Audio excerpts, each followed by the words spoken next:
Hello, I'm Andrew Lewis. I'm the Health, Safety and Wellbeing Trainer for Herefordshire and Worcester Group Training Association. It's an association that's been running for 53 years as a not-for-profit organisation. So one of the things I want to talk about is mental health and wellbeing during this time of great change across organisations in the UK. Within our own association, I am the Wellbeing Champion.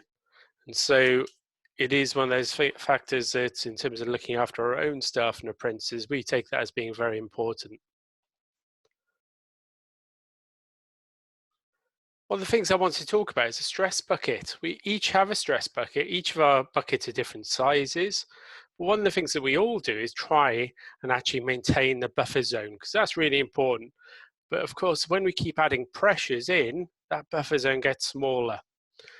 And the factor is that lots of these pressures come from work, home, and personal. So in terms of work, we're talking about demands, but at the moment, change. With lots of people getting used to changing from working from home, people on furlough, then those are big changes for many staff across the country. Then you've got home, so people may be worried about family, friends, but also having their children at home while schools are closed at the moment. Personal. So there we can be looking at those pressures you put on yourself in terms of the fact of wanting to be a fantastic line manager, looking after your staff and caring about your team, through to the factor of wanting to be a great parent in terms of educating your child while they're at home during this time. And so there it can be that you're comparing yourself against all those different images and things that we're seeing on Facebook about how people are educating their children during lockdown, as they phrased it on there. If we've got these pressures coming at the top, it's really important that we have some taps at the bottom of the bucket to release them.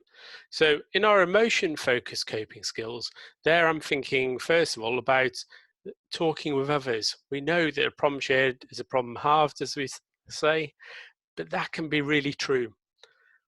One of the factors that I've seen is really great in our HWGTA family is that people are getting on Microsoft Teams and having a cuppa and a chat with each other just to check out how people are each day. And so that's really important to see that all the way from the top of our chief executive. Then it can also be about exercise, putting that in place, whether it be that you're actually able to go out for your walk or your piece of exercise a day, or whether it's just that you're doing it in your home and garden if you've got one, or whether you're doing some of the different YouTube videos I know I've seen my daughter doing over the last 2 weeks. Another tap is our problem-focused coping skills. So here it can be about working with your line manager or line managers working with the staff, looking at what the big priorities are. Also, really importantly for this one, is about your work-life balance. For those people who've never worked at home before, how do you prioritize? How do you build some routine, some structure to your life? Because that can be so important in terms of the factor of just making sure that you work your day around what your needs are, but then also the factor is that if you've got your children at home, how are you looking after them? Where are you building those into your day?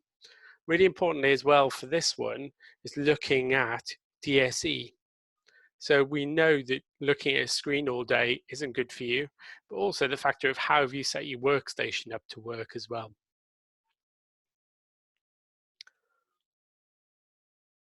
Then one of the other factors to be aware is obviously when your bucket is getting full, some people turn on a recycling tap. So this recycling is where you're not prioritizing properly, and those big things you put off. You'll do small things so you feel as if you're achieving something, but those big things come back round again and go back into your bucket. So have a think about yourselves. Where is your bucket at the moment? It's really important that if you recognize there's lots coming in at those taps at the top, that you're making sure those taps at the bottom are actually turned on as well. Because it's all too easy to think, oh yeah, well, there's just so much going on that I'll turn off my time for the exercise. I haven't got time for that today. But if you do that, then that will have more of a knock-on effect at your buffer zone going down. But also think about it in yourself and your staff. Have you got that recycling tap turned on? Can you see that in others? One of the things that we've been sharing in the association is the Wellbeing Checkup. So this is really nice to do on a weekly basis. Just have a look, where's my mental health today? Looking after my well-being. Are we having enough to drink? Are we having enough to eat? Is it a balanced diet? How's my thinking today? So thinking there about any unhelpful thoughts that may be sneaking in. But also the stress container, which is really along the same lines as what we've just looked at in the stress bucket. You can find this and other resources in Address Your Stress campaign on the Mental Health First Aid England website. One of the things we do promote as an association is Action for Happiness. So we covered this in our mental health awareness training for our staff and for our apprentices. And each month we send out the calendar to the staff and put posters of the actual calendar up around the building on both sides. But this one here is coping calendar. Keep calm, stay wise, be kind. And I really like the quote that they picked behind this. Everything can be taken from us, but one thing, the freedom to choose our attitude in any given set of circumstances. And that's so apt at the moment.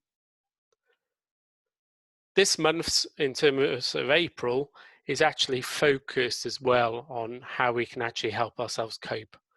So have a look at it, and we'll talk about that actually as an app in a moment. Apps are one of those things that we use a lot in our daily lives. So these are some of the mental health and well-being ones I've actually got on my phone. So Hub of Hope, so wherever you are in the country, then it will help you to identify your local mental health support services. Obviously, some of those may be affected in terms of how they're running. I know a lot of them are adapting at the moment to the way they work. Breathe to Relax are really good in terms of breathing exercises and learning to control, so that will help with stress and anxiety. Headspace, we use that as a family here. You get the app, which is free, which has a smaller amount of pieces on there, but also their website has other actual things you can listen to as well at the moment. But then actually with Anxiety UK, we get the full open Headspace and able to use a lot more. Then you've got WhatsApp Mental Health app. So in terms of that one, I really quite like it because there's lots of great resources available on there. Stay Alive, obviously with the fact that lots of people are affected at the moment with mental health conditions. I do know of a number of people who are struggling with thoughts of suicide at the moment. And so we do obviously want to make sure that if people are feeling like that, these resources are there. But also for people who may be worried about somebody thinking of suicide, then Stay Alive is a great app to have. Action for Happiness. So we just talked about it then, but it gives you daily action ideas for your well-being and also about spreading some happiness. And we definitely need that. So thank you very much for listening to this. So as I say, I work for Herefordshire and Worcester Group Training Association. You can find out more about the training that we offer at www.hwgta.org. You can find us on Facebook and Twitter as well. Thank you.